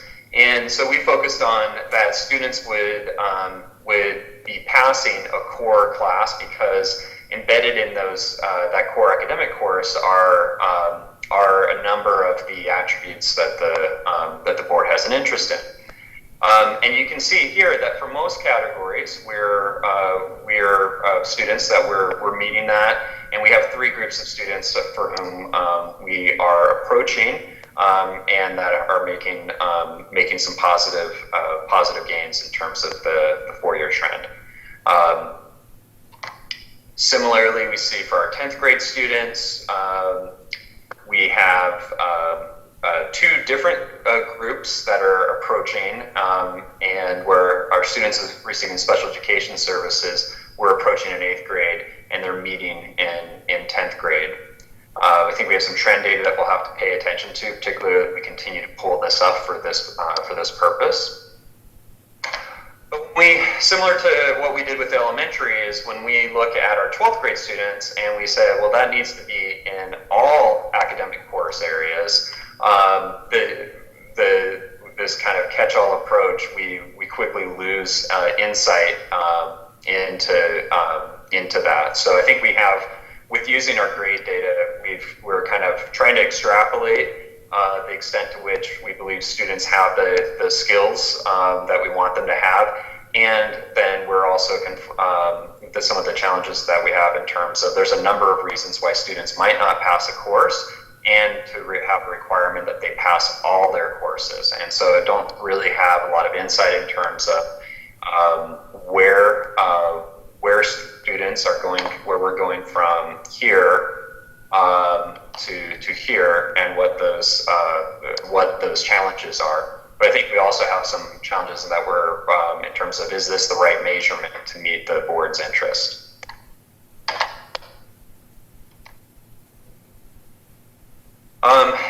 When we look at some of chronic absenteeism and at behavior, so I think chronic absenteeism, we were connecting to attributes around personal responsibility. You can see that there's one group that stands out, so students from low-income households. And so while generally we might be able to extrapolate that students that demonstrate personal responsibility, part of that is involved in coming to school, we also know that there's a number of barriers that are outside of the locus of control for our students that make it difficult or challenging for them to get to school. And so that may not necessarily be reflective of their skills or their personal responsibility. In fact, they actually could be, if they're taking care of siblings or doing things to help take care of their family, and that's what's keeping them from school, it'd be hard to argue that they aren't necessarily being personally responsible. They just may have different needs at that moment. So again, this is another data set that's imperfect and in terms of reflecting the extent to which each of our students have those attributes. But when we go to triangulate it with some perception data, as well as some more targeted observational data in the school system, I think then we're going to be getting to a point where we'll be able to draw some better conclusions around the extent to which we're serving our students. So that's low-income students there. I think when we look at behavior, it's similar. I think we've talked a lot about kind of the ensuring that our schools are inclusive and culturally responsive. And when we look at and see that we have some disproportionality for our Black African American students, our Hispanic Latino students, our low-income students, our special education students, I think there's some work that we know that as adults in crafting environments that are inclusive for all of our students, that this also tells us about those environments and the areas in which we have some work to do.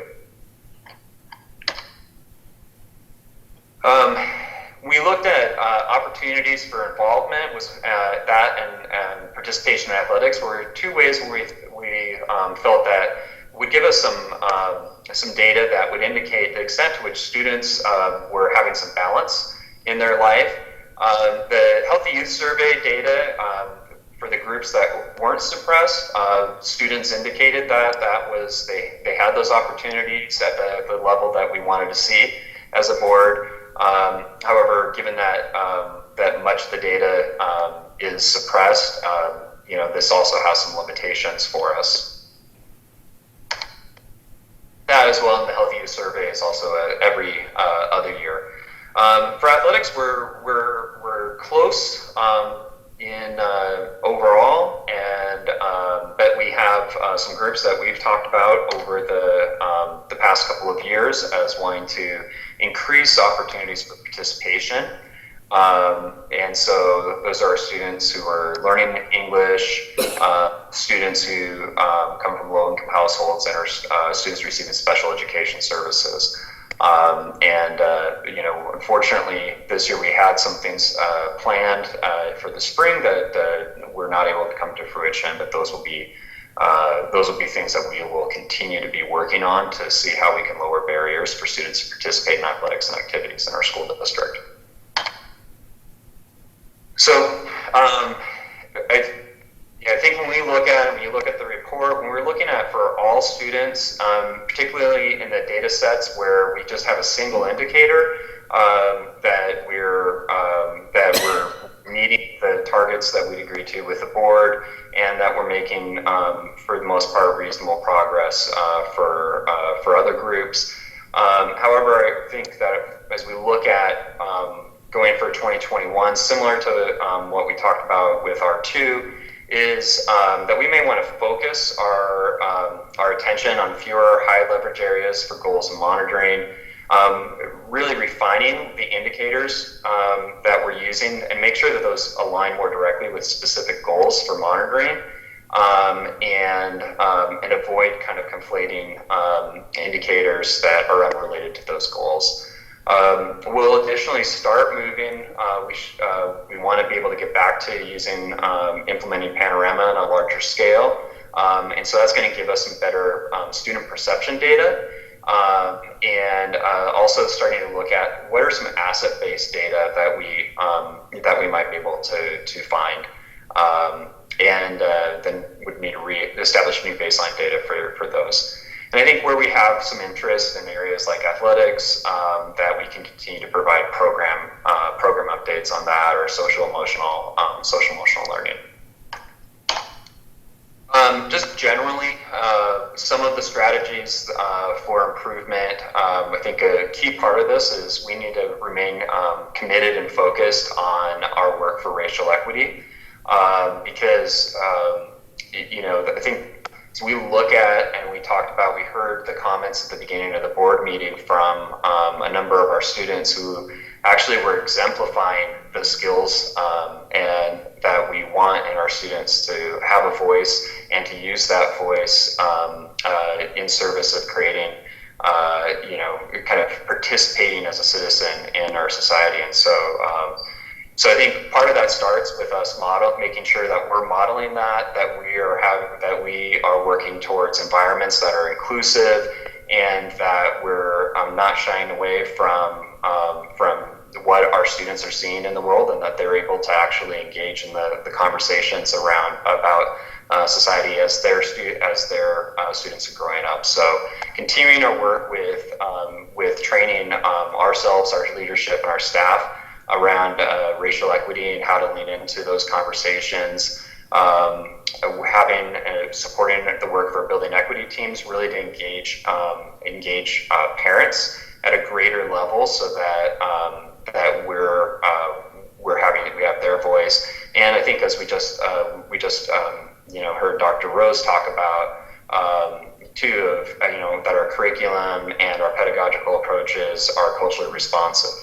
On the social emotional side, Johnny Foo's been working with our high schools around an approach that is really all about fostering healthy relationships. And so how do we establish, maintain, and restore relationships and model that for our students? PBIS as a way of providing both some structure and support, but it's a very positive way of doing so. And then we're looking at how do we do a better job of preparing our staff with trauma-informed practices, such that that we can get to a point where we can look at our discipline data and know that that's really is kind of a reflection of where our students need support, and not as much of a reflection of where we as the adults need support. So those are just some high level work that we have going on that we've been talking for the past couple of years about, and I certainly look forward to working with Dr. Holman and with the board to revise our indicators so that we get a greater insight to the extent to which we're able to support our students.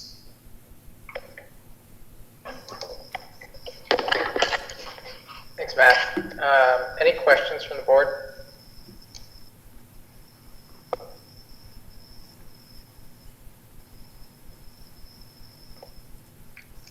Director Blazner, thanks. Hi, so first off, thank you for trying to, ER3 has always been a challenging one, so this is the second go around that we have tried. And I appreciate your thoughtfulness behind it and looking through some of the issues and actually really bringing forward sort of how much is the environment that's creating this, and is that really a reasonable thing to be utilizing as an idea? Is this a skill in our students? So especially around the chronic absenteeism, as you brought that forward, and the discipline and those things. So I think that's great. So that pushed the student perception, actually, in some of that, I think is highly valuable, as well as utilizing the panorama and really being able to think more holistically. The other piece that just got me to thinking, as we did the work plan meeting for the board on Saturday, one of the pieces we talked about was really trying to do more idea with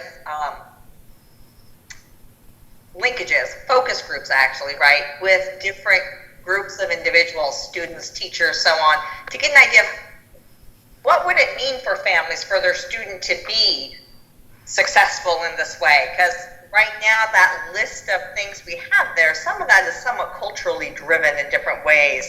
And I'm not convinced we've done a good enough job at bringing that back out to our very diverse community to have a conversation of really what should those attributes be, because they're potentially different than what we have there. So I think that's some work for the board to do as well as we work to do some of this. So appreciate it, recognize that it's been difficult, and hopefully with the Healthy Youth Survey, something to think about. We can ask those survey questions on the off years, and we could also link that to our demographics if we needed to. So there is a potential to do some of those questions in different ways, but appreciate very much the attempt. I agree, it doesn't provide much to work from, besides we have a lot more work to do. Yeah, and I think it is really important for us to be mindful that while a lot of these attributes might be shared values amongst our whole community, how they manifest themselves and what they look like, just in the same way that the conversation that we've had in terms of the reasonable interpretation, from the superintendent and the board of what does that look like, it's very likely that there could be very different reasonable interpretations of how these different skills or attributes manifest themselves, particularly from a cultural lens. So this is this is an area that there's certainly is it's a whole new world in education to actually do this really well and think about this both from a cultural lens as well as even just how we measure it as well. So, Thank you.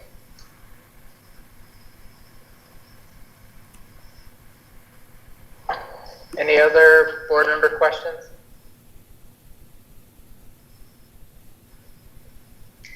No, but what I would like to say is I do think sort of in summary, we recognize that this still has additional work to do, and there is a piece of it of going back and speaking to our stakeholders directly too, of a component of that as well. So one thing I think I said at the work plan meeting over the weekend, and I'll say again here, is that a lot of the indicators that we're using now are just, they're not going to work next year. What the chronic absenteeism can mean something very different if we are again online. And I think, it's, and I don't know that they're going to work for what we have now. I don't think it's going to work for potentially several years. But this actually provides us a good opportunity to really think hard about what it is that we're wanting to measure, maybe rethink how we're doing it, and just maybe think about things through a different paradigm. So I know that we're going to be talking about this soon and putting together our plans for next year. So, okay, any other questions or comments from board members? We do need a motion on this. We do. So I'll now entertain a motion for the board to approve the monitoring report for results 3, life skills and citizenship as presented. So moved. Second. Okay, there's been, I believe that's Director Carlson, a motion to approve the monitoring report as presented, and a second by Director Sage. Would all those in favor please signify by voting aye? Aye. Aye. Aye. All those opposed? Hearing none, the motion carries. Director Stewart, I think I heard you chime in late, just to clarify, you were voting in favor. I was having mute problems. Okay. All right. I took your vote to be in favor. Great. Okay, so we'll now move to the superintendent's report. Yes. And Dr. Staven, if we're going to reach our goal of a midnight meeting, you're going to have to talk for a while. I was going to express my appreciation to the board for making that dream come true. One of the things that I want to recognize tonight in many of the things that we did not get to do at the end of the year, retirement recognitions is one of those. Typically we have a gathering, we hear some great stories about people who have served our district well for many, many years. And so tonight I just want to recognize that we have 66 wonderful staff members who are retiring after a collective 1,545 years of service. And I am not going to be able to play that video due to some technical difficulties here switching machines, but we do have a wonderful video that has been posted for our district and for the community to see that features all of those retirees, and I will make sure that we send it again to the board. Shannon can send that link, but it's been posted many places, and I looked today at it myself, and there have been many, many views. And so we hope that people will still take the time to recognize those people and even to send some words of thanks as they wrap up an entire career and don't get to have some of the gatherings that they have envisioned having with their colleagues and with people that they've worked with for many, many years. And so just one of the other pieces that we don't want to get lost, even though a great part of our celebrations is lost. So thank you to all of our retirees, as well as to those who are moving on just to other things next year and leaving our district. We appreciate your service, and we appreciate all of the ways that you've impacted our students in our school district. So thank you to all of them. That being said, I'm going to say my thank yous very quickly, as this is my last board meeting, and I want to thank the board for 2 great years of working with you. I remember the first day I arrived in Redmond and met all of you and thought what a great bunch of people to work with. And the work that we've done together, I'm very, very proud of. And thank you for all of the ways that you've supported me and our entire district, and the work ahead that you are already thinking deeply about. One of the things that every school district wants is a board of directors who care first and foremost about students. And that has been evident since day one, and I know will continue to be. With that, I also have to thank a wonderful group of people that I've gotten to work with, cabinet members, all of our central leadership staff, and everybody on our district leadership team across our district, and then our wonderful teachers and support staff who are in all of the departments across our district. It's been fun as I go into schools to talk with people in all parts of our service, and they are wonderful people, and they have been so gracious to me throughout my 2 years. So thank you to everybody in our district. And thank you for a great 2 years, and I look forward to seeing what the district will do moving forward.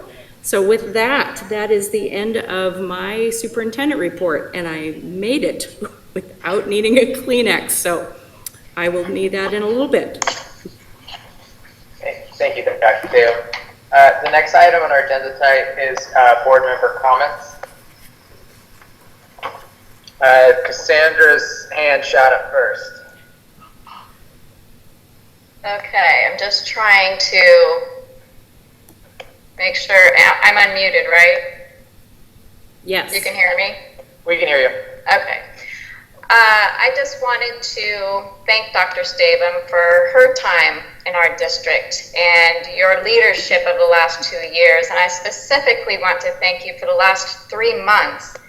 We're the second largest school district in the state, and you had the distinction of leading 31,000 students at ground zero for COVID-19 in the United States. It was the ultimate in crisis management, and I really appreciated your calm leadership, putting kids first and supporting families to help them educate kids at home. Was it perfect? Of course not.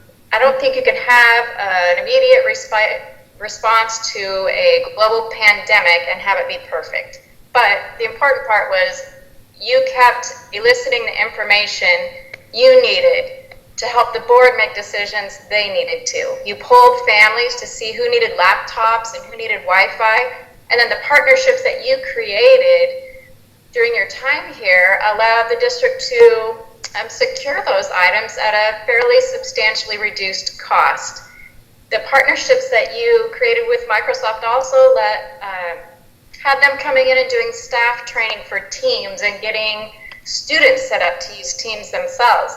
You prioritize mental wellness supports with more partnerships from our area. And you did all of this and then took on more work for yourself and staff by providing the board weekly updates on, the state of the school district during the school closure. And that gave us information on how students overall are doing, but also gave us those gap demographics that we're always so worried about, and seeing how the closure is affecting those gaps. And I would like to thank you for all of that and for all of that work, and for always asking the question, what's best for kids? And then making your decision based on the answer. So thank you. Thank you. Had a great team. Director Carlson? So I uncharacteristically find myself at a loss for words here. And so Dr. Stavum, I just wanted to thank you for the most interesting 2 years of my career on school board. A very large part of it not having anything whatsoever to do with what I thought it was going to have to do with. So thank you for everything you have done for us. So Eric, I want to divorce this comment from another comment. So take someone else, and then when we're done talking to Dr. Stavum, I have another board member comment that's not Dr. Stavum related. But thank you so much, Jane. You've been amazing. Thank you, Chris. All right, Director Stewart. Yes, Jane, I also want to thank you very much. You brought the Plains, the understanding of a person born on the Plains and raised in the Plains, even though it was Nebraska. That's okay. I appreciate that, and it's, to be quite frank, it's a welcome. It's always pleasant to have one of your own, if you will, even though you were in Nebraska. Anyway, I appreciate it. I appreciate your leadership. I don't have the memory that Cassandra does to list everything, so I won't even attempt to. But good luck in your new endeavor, and we wish you well. On a separate note, I'd like to tell our audience and parents, students, whoever at home, we're going to get this thing done on Juanita's mascot. We're going to get it done right, and it's going to be a whole new game. And I hope you'll bear with us. Thank you, Mark. Director Bleasner. So I won't go on long. So thank you very much, Dr. Statham. I have had the pleasure to be president while you were here. And during that time, and so I've had a lot of opportunities to have a lot of discussions and have always valued those conversations, your thoughtfulness, your big picture, really being able to see how all the players are and working hard to make sure to bring all of them along. I think the convening and the partnership building, I think of our city's components I have on, your willingness to go straight to our legislature and testify there when needed, and being able to really build the environment for our school districts to be great for our kids, knowing all the resources that are there. But with that comes your laughter, your humor, your willingness to be absolutely silly at these times, and you have brought that to everyone, and it is greatly appreciated. I think when I heard you were playing music during lunchtime out at one of the schools, you just made everybody smile. So thank you for sharing your outgoing personality and curiosity with the school district and being able to build those things along the way. So we look forward to visiting you in Sioux Falls. Thank you. I will hold you to that. And it has been great having you as board president for those 2 years. You've done an outstanding job.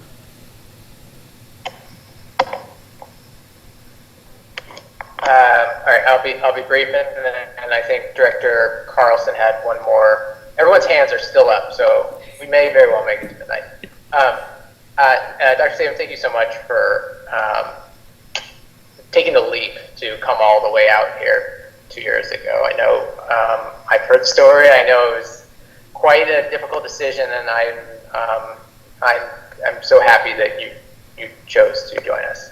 I realized earlier tonight that I will have kids in this district until 2038, and I'm confident that the work you did in the last 2 years will have an impact for that long. And I think as somebody who is going to be involved in this district for several more decades, I just really want to thank you for everything you did. Thank you, Eric. I don't think I would have lasted that entire tenure. I don't think I am either. Director Carlson. Thanks. So I wanted to go back to something. This isn't for Dr. Statham. This is actually for Director Holman. So over the last month, we, the board, have received an avalanche of email, more than I've ever gotten. And even if we didn't read every comment live during tonight's meeting, I want the public to understand that we, the board, are reading every incoming email. The question is how we, again, the board, are going to take action. Tonight we took responsibility and started the machinery on the mascot issue, but that's just a small piece of the issues that have been raised in dozens of emails over the last month regarding institutional racism and racial justice. Okay, I am a bit concerned that some of the suggestions regarding far more complex issues than a mere mascot have been phrased as demands. I encourage everyone to keep engaging with the board and our district administrators to collaboratively and thoughtfully help us find appropriate ways to change our organization. The world has changed, and so should we. With that in mind, I hope that Dr. Holman might be able to provide us regular updates during the next few board meetings with regard to equity work that's relevant to racial justice and institutional racism, so that all of the people who wrote into us about something bigger than the mascot will understand what we're doing and that we are doing something. It's not business as usual. So I hope that Dr. Holman will be willing to do that for us. And with that, I also want to say to the board that I know you're in great hands, and I can't wait to see Dr. Holman's leadership, and I know he will do great things for the district leading you forward. So with that, I am going to close off my camera and my mic.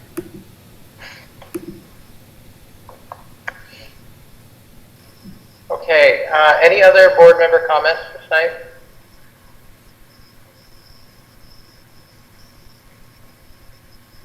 Director Carlson, your hand is still up. Oh, Director Bleasner, yours went up for a moment. It did. It's still there. Sorry. It's that whole touch it. I do think it's sort of, the thank you to Dr. Stavum and all of that, and at the same time to recognize that at our next board meeting, we will have Dr. John Holman as our superintendent. And so I think that's an important thing to recognize, and we are very excited about those possibilities. I think you saw a lot tonight in regards to, even as the budget and some of this talking, there was quite a lot around working some of the equity and really bringing those forward through different means. And so I do think there's continued conversations, much as Director Carlson has mentioned. And he's absolutely right. We have a lot of meat within those emails and comments that we have, and it will take time to unpack all of that, but we are committed to doing so and being able to bring that forward within the work that we do with the administration and the district. So that's it. Thank you. Dr. Holman. I'm not a board member, so this isn't technically a board member comment, but I heard my name a couple of times, and I can't help but say what a pleasure it's been to work with Dr. Stavum over the last 2 years. She has taught our organization how to engage with the community in such a different way, and I think it's something that it's going to be a legacy that Jane leaves in this district. And but then I think about, what did she do during her superintendency?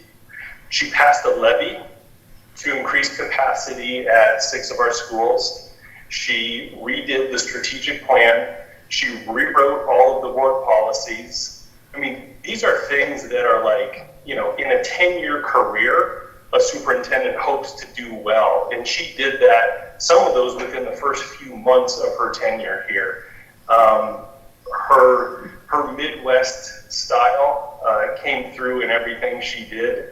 And it was a pleasure to work with her as her deputy superintendent. And I know our district will continue to stay in touch with Jane as she moves to South Dakota. One thing that we all agreed during cabinet this morning, we probably won't have any more snow days. We probably won't have school closure due to flooding ever again, and some of the other things. So anyways, we will miss Jane. She was a welcome addition to the Lake Washington team here, and we appreciate the leadership that she brought. Thank you, John. The only thing I did not get, and I'm not even going to say it very loudly, is earthquake. There's still time. All right. I think that's the last of our board comment for tonight. So the board will be we've tentatively scheduled an additional meeting for July 13th, and I'm forgetting right now, probably July 27th is our other additional meeting in July. Those will be posted on the district website when they're officially formally scheduled, and a community notice will be sent out to those who subscribe to the list. In addition, we have meetings scheduled in August, on August 10th and August 24th. At this point, it's not known if the August board meetings will be held remotely or in person. Updates on that will be provided on the district's website. So that is the end of our agenda tonight. I will now entertain a motion to adjourn the June 22nd board meeting. So moved. Second. Moved by Director Sage and seconded by Director Carlson to adjourn the meeting. All those in favor, please signify by voting aye. Aye. Any opposed? Hearing none, the motion carries and the meeting is now adjourned. And then all board members, just want to remind you, we have one more thing to deal with tonight, a hearing on the other one. So you have the 13th meeting.